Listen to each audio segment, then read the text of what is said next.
বদলে যেতে পারে বিসিবির বোর্ড। 90 দিনের মধ্যে হতে পারে নতুন করে নির্বাচন। পদ হারাতে পারেন বুলবুল, নাজমুল আবেদিন ফাহিমরা। জাগো নিউজের এক প্রতিবেদনে উঠে এসেছে এমনটাই, যেখানে দাবি করা হয়েছে সরকার থেকে পাঠানো হয়েছে চিঠি, আসতে পারে বড়সড় পরিবর্তন। আরও থাকছে প্রতিবেদনে।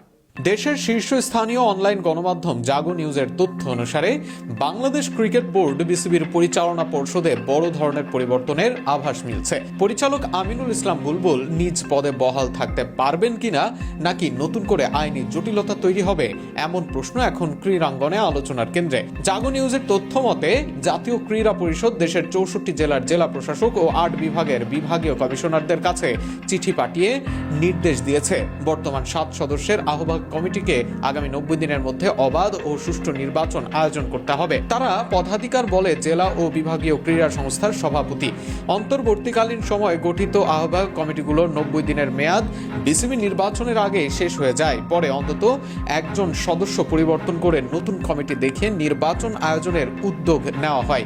সেই পরিবর্তিত কমিটির সদস্য হিসেবে আমিনুল ইসলাম বুলবুল ঢাকা বিভাগ এবং নাজমুল আবেদিন ফাহিম ঢাকা জেলার কাউন্সিলর হয়ে বিসিবির পরিচালক নির্বাচিত হন। তবে ওই কমিটির মেয়াদও শেষ হওয়ায় তাদের বৈধতা নিয়ে প্রশ্ন ওঠে।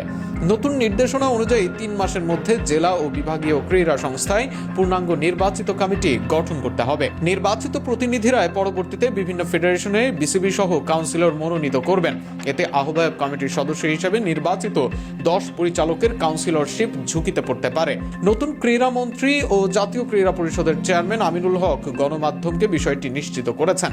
আদালতে করা রিটের স্থগিতাদেশ প্রত্যাহার হলে জেলা ও বিভাগ কোটা থেকে আসা পরিচালকদের কাউন্সিলরশিপ বাতিলের সম্ভাবনা রয়েছে। সব মিলিয়ে আসন্ন নির্বাচন বিসিবির পরিচালনা পর্ষদে বড় পরিবর্তনের ইঙ্গিত দিচ্ছে বলেই দাবি করছে জাগো নিউজ।